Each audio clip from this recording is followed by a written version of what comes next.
Hola. Hola, hola. ¿Se escucha, no? Sí. Bueno, quería agradecer a los organizadores, a Ariel en particular, que es con quien más contacto tuve, por la invitación es un gusto en particular estar con José y con Cecilia. Creo que es la primera vez que damos charlas los tres juntos. Hemos trabajado entre nosotros, pero nunca los tres juntos dando charlas, así que es un gusto. Bueno, como dice la presentación, voy a hablar de la relación que existe entre agujeros negros, los agujeros negros, entes astrofísicos enormes, de los que voy a hablar en un segundo, y la teoría de la información cuántica, que puede... Lo tiraría con un piedrazo. Es de acuerdo, un maridaje extraño hablar de agujeros negros, astros enormes, como este, que tiene 6.600 millones de masas solares. Un astro solo que tiene 6,6 y 9 ceros masas, veces la masa del Sol. Y que existe, está en el centro de una galaxia que se llama Messier 87, una galaxia que se encuentra a 53 millones de años luz de nosotros. O sea, esta fotografía tomada por Shep Doeleman y su equipo, el Event Horizon Telescope, que es un conjunto de 300 científicas y científicos trabajando con él. Esta imagen sale, o sea, fue tomada en 2017, pero sale de ahí la luz que uno recibe hoy, cuando recién se estaba incrustando la India formando los Himalayas, ¿no? ¿Por qué? Porque toda mirada al universo profundo nos condena a ver un universo pretérito, porque la luz tarda en llegar a nosotros y por ende cada vez que vemos un astro como este, estamos viendo el pasado literalmente. Estos astros son astros que tienen un campo gravitacional tan intenso que curvan al espacio generando un pozo de potencial gravitacional tan fuerte que impide que la luz los deje. No solamente la luz, porque la luz es un límite infranqueable para toda transmisión de información en física, entonces si la luz no puede abandonarlos, nada puede hacerlos. Por eso hablar de su imagen, la imagen de un agujero negro, es hablar de la imagen de algo invisible y por ende es un poco oximorónico, ¿no? Es esto. Cuando uno habla de la imagen de un agujero negro, no habla estrictamente de eso, sino que está hablando de la silueta recortada sobre el fondo incandescente que los envuelve. El campo gravitacional que generan los agujeros negros es tan intenso, decía, que curva el espacio. De hecho, el campo gravitacional, entendemos desde Einstein, que es la misma curvatura del espacio y el tiempo, e incluso llega a detener el tiempo por completo. O sea, el tiempo visto al menos desde afuera, el tiempo en la superficie de estos astros se encuentra detenido. Esto es sorprendente. Yo creo que esto hace que estos entes sean los más fascinantes del universo, creo yo. Y no solamente creo yo creo que si alguien no encuentra esto fascinante, no es una cuestión de opinión, está muerto por dentro. Así. ¿No? Ahora bien, mucho más fascinantes son estos astros cuando uno los pone a conversar con otro rincón de la física teórica, que es la mecánica cuántica. Y esta línea de investigación, este extraño maridaje entre el estudio de los grandes astros y el estudio de la mecánica cuántica, que es el ejemplo por antonomasia de la física que describe lo pequeño, es una línea de investigación que data de hace poco más de 50 años. Más precisamente, pensemos en este agujero negro ahora esquematizado con este círculo. Esto data de 1972, cuando un físico americano conocido como John Wheeler, para los que sepan quién fue Richard Feynman, John Wheeler fue su director de tesis, un físico de Princeton le hizo una pregunta tan sencilla cuanto profunda a otro estudiante suyo de doctorado, un físico mexicano que se llamaba Jacob Bekenstein. Le hizo una pregunta tan simple cuanto profunda. Es si cuando yo tiro algo dentro de un agujero negro, no puede nunca más salir. No solamente no puede nunca más salir, sino nada puede salir de ahí, ni siquiera la información que esto hiciese allá adentro. ¿Qué pasa con la entropía? Para explicar por qué esta pregunta es cabal, hay que recordar qué es la entropía. La entropía es algo que en el universo existe, en todos los fenómenos físicos existen, que es una medida del desorden. Hay varias formas de definirla, todas estas equivalentes, pero es una medida del desorden. De hecho, el ejemplo que daba Wheeler, le hacía la pregunta así a su alumno Bekenstein, era, si yo tengo un vaso de té, una taza de té, cuando yo pongo el saquito de té en la taza de té, difunde el té y se desordena. Eso La entropía es, como decía, una medida del desorden de un sistema físico. Y el segundo principio de la termodinámica es una ley de la física, no una ley fundamental, pero una ley que esperamos que sea válida a las escalas en las cuales nosotros observamos los fenómenos, dice que el desorden siempre aumenta, es decir, que la entropía o permanece igual o aumenta, pero no puede de ninguna manera decrecer y mucho menos desaparecer. Entonces, una pregunta muy sencilla es, ¿y entonces qué pasa con la entropía contenida en una taza de té? La entropía de una taza de té claramente se desordenó, antes tenía agua, pongo un saquito, difunde, se desordena cuando difunde, aumenta la entropía, la taza de té es de hecho calculable, entonces la tiro dentro de un agujero negro y desaparece esa entropía. Esto parecía estar en tajante contradicción con aquel principio que mencioné antes, el segundo principio de la termodinámica, que dice la entropía siempre aumenta, que no es más que una forma de parafrasear las cosas siempre se desordenan, nunca se ordenan. Cuando uno cree que alguien está ordenando algo, está desordenando más otra cosa. Si yo llego a una casa y ordeno la casa, es cierto, ordené ese pedazo del sistema, ese subsistema, pero a costa de que mi energía, mi transpiración, mi calentamiento del ambiente desordenó más todo el sistema. ¿Qué pasa entonces acá? Le proponía Wheeler a Bekenstein. Y Bekenstein escribió una serie de papers, dos sobre todo hermosos, para dar cuenta de qué pasa ahí, dónde fue esa entropía. Es cierto, es lo que en física llamamos en alemán un Gedankenexperiment, un experimento imaginario. Entonces Bekenstein, basado en un resultado que tenía 1 año y medio de Stephen Hawking, que había mostrado que no importa el proceso físico que ocurriese siempre que se involucraba un agujero negro, el área del agujero negro siempre aumentaba.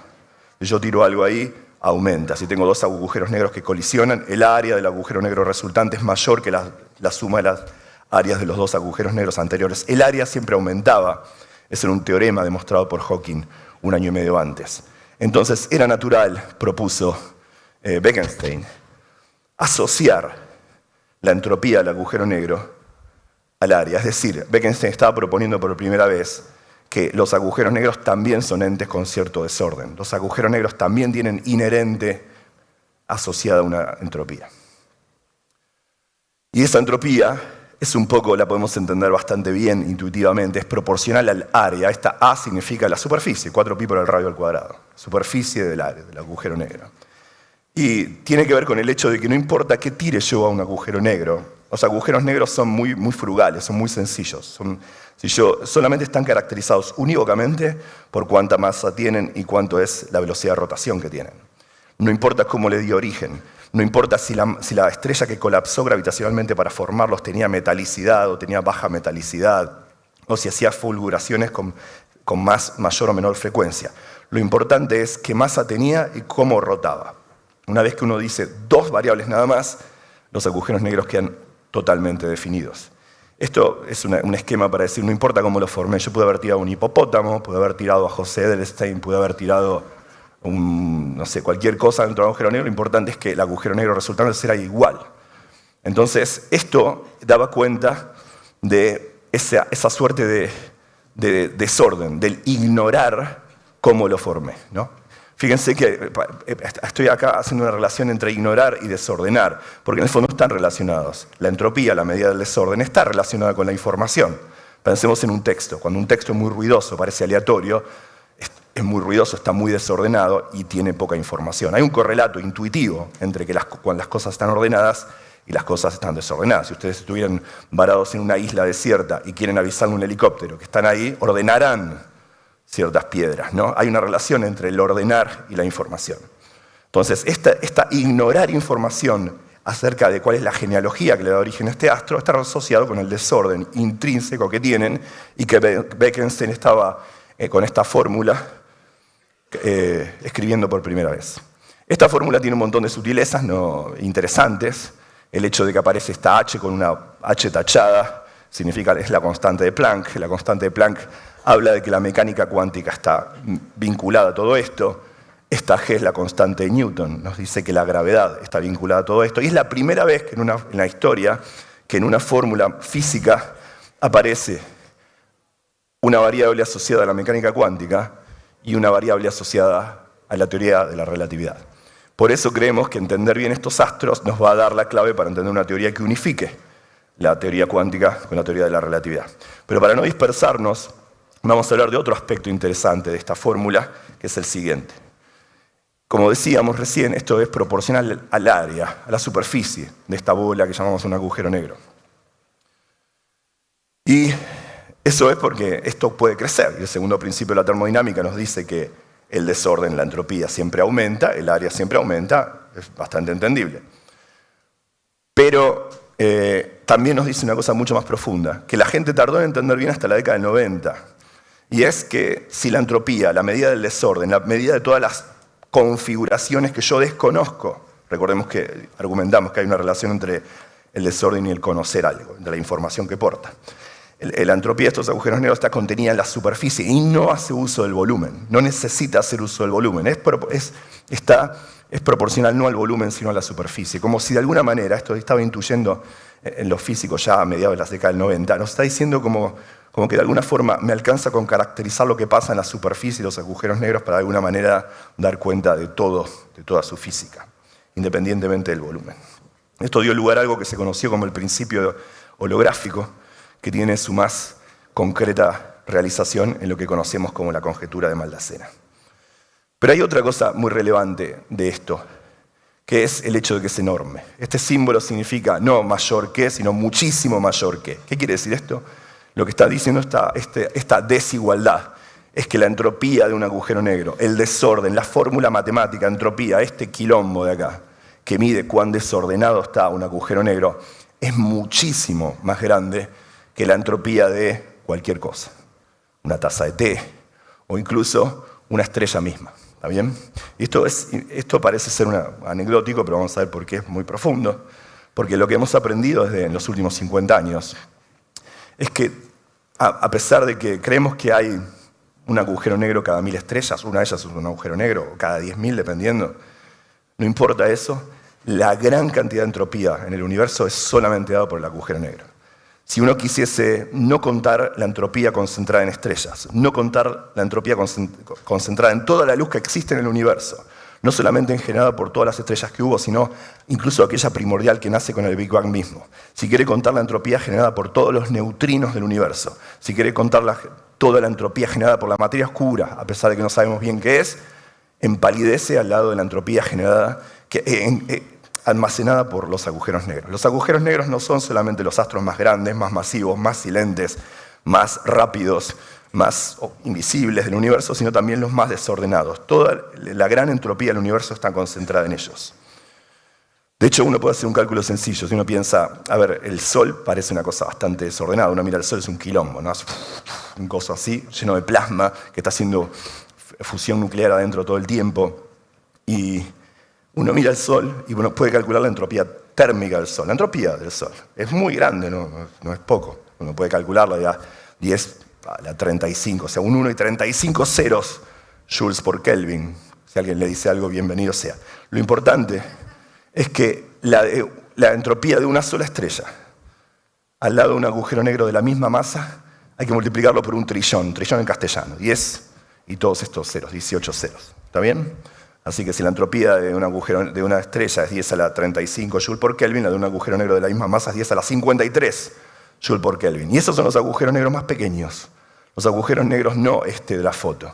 Tiene una entropía que es más de 1 billón con B larga de veces la del Sol. Así que la mayor cantidad de entropía está en los agujeros negros. Y esto a priori no puede decir, bueno, qué curioso, está bien, qué sé yo. No me interesa la entropía y tenés derecho, tenés razón. Pero más allá de entender esta curiosidad, hay una cantidad física en la que uno puede vivir y ser feliz y tener pareja, hijos, todo, sin haber sabido nunca lo que es la entropía. Entonces no deja de ser anecdótico. Pero hay un problema acuciante con esto, y es lo siguiente. Como estábamos argumentando antes, hay una relación intrínseca entre entropía e información. Es ahí, es información. La K no importa, es algo que encuentran en Wikipedia y se llama la constante de Boltzmann. De hecho, es tan irrelevante para nosotros que suele ser 1. La ponemos 1. Entonces, lo importante acá es que la entropía es menos la información. Menos la información. Es proporcional a menos la información. Lo habíamos dicho antes. Cuando más desordenado está algo, menos información tiene. Cuanto más desordenado está algo, menos información tiene. Bastante intuitivo. ¿Y por qué estás hablando de información ahora? El punto es, si alguien sabe computer science, ciencia de la computación y teoría de la información, no le asustará esta fórmula. Los físicos también la conocemos bien, es la entropía de Gibbs. Se puede pensar de manera muy clara como el valor expectación de la sorpresa. Básicamente es ponderar, me das una configuración del sistema y cuán frecuente es multiplicado por cuán sorprendente es que esté ahí. Este es el resultado. Es otra forma de entender la información. Es el valor de expectación de haber sumado cada configuración de un sistema multiplicado por cuán sorprendente es que esté ahí. Así que lo interesante de esto, y hasta ahora parece galimatías, es lo siguiente. Para poner números, estamos hablando de mucha información en un agujero negro. Ya que podemos hablar de mucha entropía, podemos hablar de mucha información. Para que se den cuenta, toda la información en Google, absolutamente toda la información en Google, entra en un agujero negro cuyo tamaño es 0,00000000000000000000001 milímetro. ¿Está bien? Ese es el tipo, es otra forma de calcular cuán entrópico es algo. Si yo hablo con Cecilia, que es astrofísica, le voy a decir 1 trillón de veces la entropía térmica de una estrella. Si hablo con otra persona que se dedica a la computación, quizá esto sea un poco más elocuente. Toda la entropía de un agujero negro, de un agujero negro de este tamaño, 10 a la menos 24 milímetros, cabe, uno puede esconder ahí, puede desordenar, puede esconder, almacenar toda la información de Google. Ahora bien, vayamos un poco más adelante con esto. Los agujeros negros son no solamente los objetos más entrópicos del universo, porque hemos visto que son los que tienen más entropía tienen, lo comparamos con las estrellas, y el universo está lleno de estrellas y un poco de luz, dando vueltas por ahí, sino que son también un límite teórico para eso. Nada puede ser más entrópico que un agujero negro en el mismo tamaño y con la misma masa. Esto se conoce como el límite de Bekenstein, que al principio era una conjetura, pero fue demostrado teóricamente por un físico argentino que se llama Horacio Cassini de Bariloche. El límite de Bekenstein, al menos una versión de este límite, el límite de Bekenstein nos dice que la entropía de un agujero negro es mucha, pero es más que eso, es la máxima que uno puede almacenar en un dado volumen con una dada masa. Para que juguemos un poco con eso, dado que esto es universal y vale para todo, podemos calcular cuál es la máxima información, porque hablar de entropía es hablar de información, y poner un menos adelante. La máxima información que podemos almacenar en un cerebro humano, ¿no? Porque al fin y al cabo, dijimos, hay un límite infranqueable para la información o la entropía, si se quiere, que podemos almacenar en algo con un dado volumen y una dada masa. Calculemos, ¿cuánto tiene un cerebro? 1,4 kilos. Un coso gelatinoso desagradable de 1,4 kilos, de este tamaño más o menos. Si uno calcula eso, da la cantidad de bits, uno puede transformarlo en la cantidad de bits que un cerebro humano puede tener. El número máximo de bits de un cerebro humano es 2,6 por 0,0000000000000. 42 ceros bits. ¿Okay? 42 ceros bits.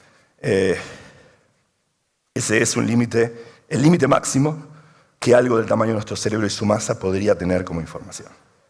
No por una cuestión tecnológica. Las leyes de la física te prohibirían hacer algo más que esto.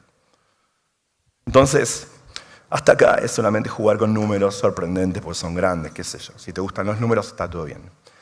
Pero, de hecho, hoy se cumplen 120 años de que Einstein publicó esta fórmula, el 27 de septiembre.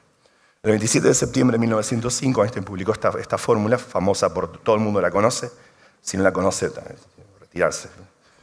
Porque digo, si uno se va a ir a un lugar que se llama nerdearla y no sabe esto, vino a acompañar a la novia o entonces, E igual mc cuadrado es una fórmula que dice que si algo tiene masa, tiene energía, multiplicado por la velocidad de la luz al cuadrado. Y habíamos dicho que Bekenstein mostró que los agujeros negros tienen entropía. El primer principio de la termodinámica, no el segundo que dice que todo se desordena, sino el primero, dice que si algo tiene entropía y tiene energía, Einstein nos dijo que tiene energía porque tiene masa, también tiene que tener temperatura, no queda otra. Entonces, esto sí es un problema, decían en esa época, porque ¿cómo puede ser que tengan temperatura? Algo tiene temperatura porque pongo un termómetro y mide algo que sale de ahí. o porque pongo la mano y siento un calorcito. Algo sale. ¿Cómo puede ser que de un agujero negro salga algo si habíamos empezado diciendo que no? El punto es que Hawking se dio cuenta que los agujeros negros no son negros, son casi negros. Y tienen una pequeña temperatura. Él mostró esto porque, por otro lado, se dio cuenta, Bekenstein parece tener razón, tienen entropía. Por otro lado, la fórmula E igual mc² me dice que como tienen masa, tienen energía. Y el primer principio de la termodinámica me dice que tiene que tener temperatura. ¿Ven cómo se van construyendo las cosas? Uno va abrevando acerca de lo que conoce de física antes. Entonces tiene que tener temperatura, pero dijo, ¿cómo puede ser? O sea, temperatura es que es un ente incandescente de alguna forma y nada puede salir de ahí. Es cierto, pero el campo gravitacional es tan intenso, tan intenso, que lo que produce cerca de esta superficie que conocemos como horizonte de eventos u horizonte de sucesos, es que cuando hay mucha energía en el espacio, el vacío está constantemente fluctuando. El vacío en física sabemos que no es un ente, una cosa estática, no es la nada. El vacío es un constante fluctuar de partículas y antipartículas. Pero cerca de un agujero, lo que pasa es que se crean y se aniquilan inmediatamente después de ser creadas, la partícula con su antipartícula. Pero cerca de los agujeros negros, ese crearse y aniquilarse se ve entorpecido, porque se crea un par de partícula y antipartícula, pero al haber entrado la antipartícula al agujero negro ya no puede salir para aniquilarse. Eso produce, por efectos de este fluctuar cuántico del vacío, que los agujeros negros tienen esta creación de pares de partículas en su superficie, y que las antipartículas caen al agujero negro y las partículas salen despedidas, y si yo pongo un termómetro mido eso. Entonces hay una temperatura emergente, eficiente, que se conoce como el nombre de temperatura de Hawking, y esto aclaraba las cosas.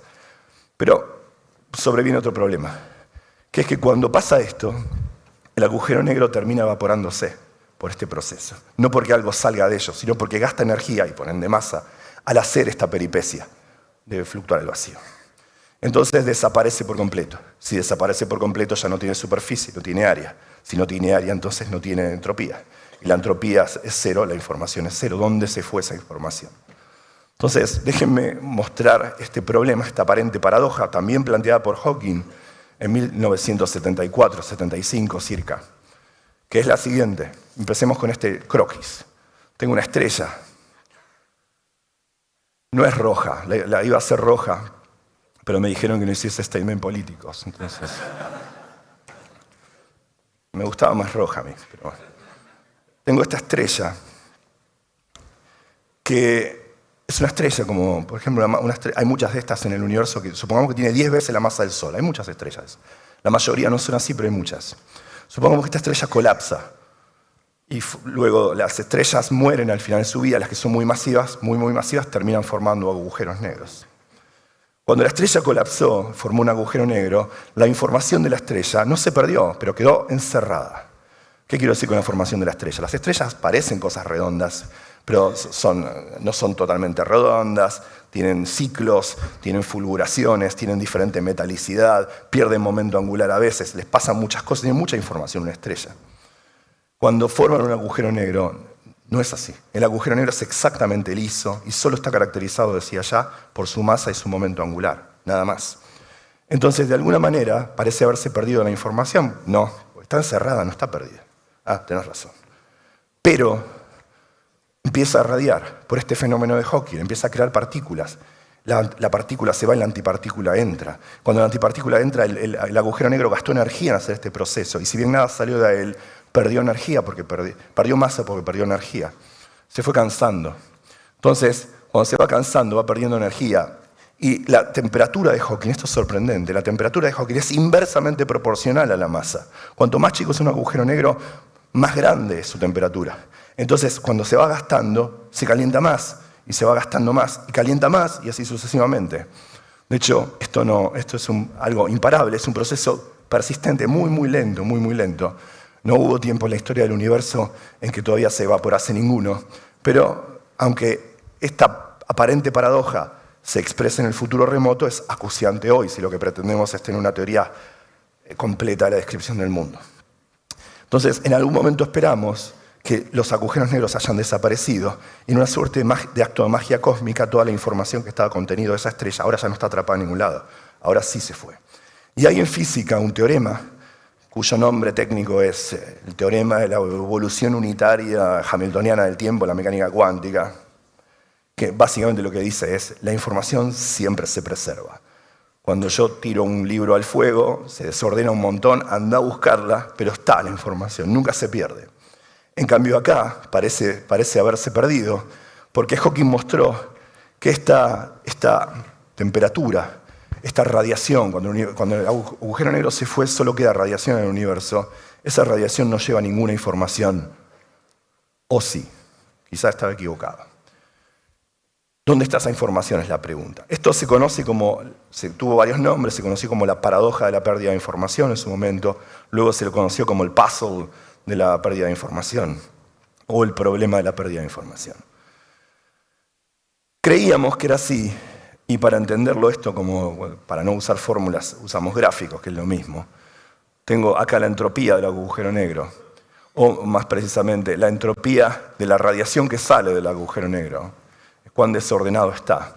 Y lo que creíamos era esto que está acá, que con el tiempo, T significa el tiempo, a la medida que el agujero negro primero es una estrella, luego formó un agujero negro y empezó a radiar.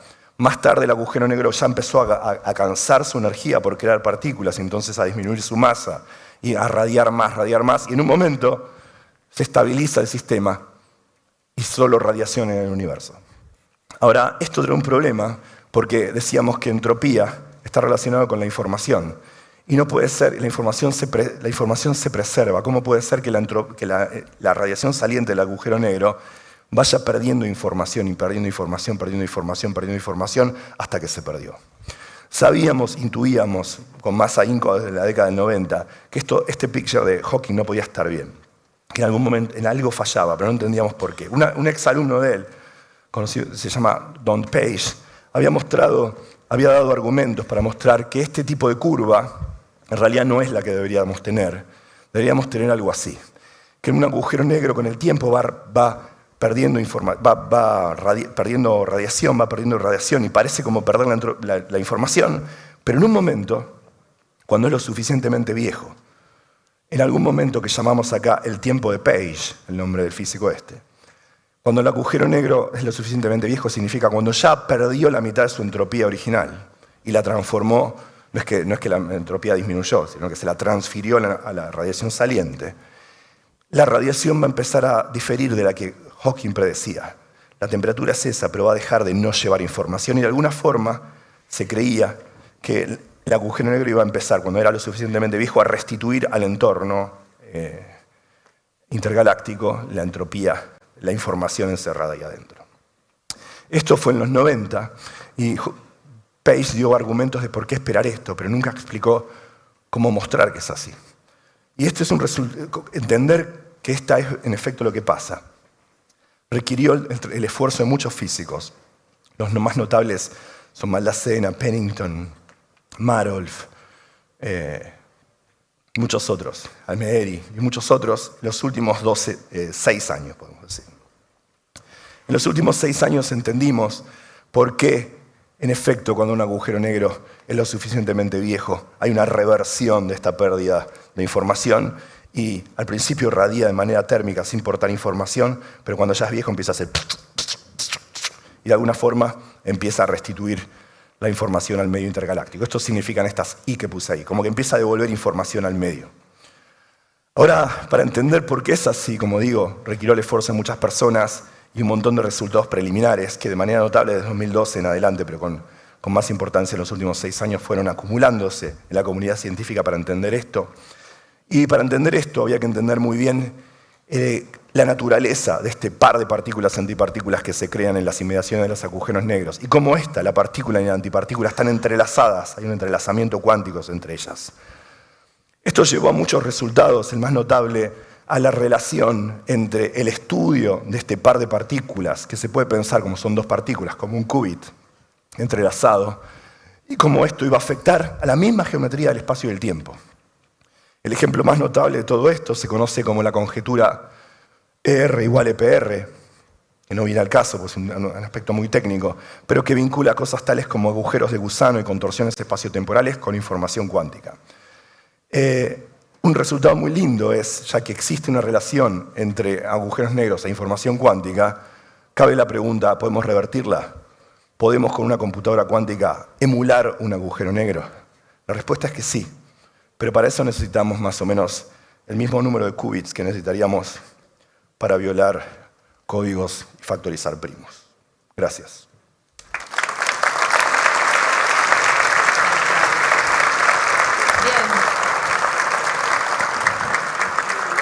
Tenemos un montón de preguntas para Gastón, pero guárdenselas porque en un momento va a volver Gastón, ¿sí?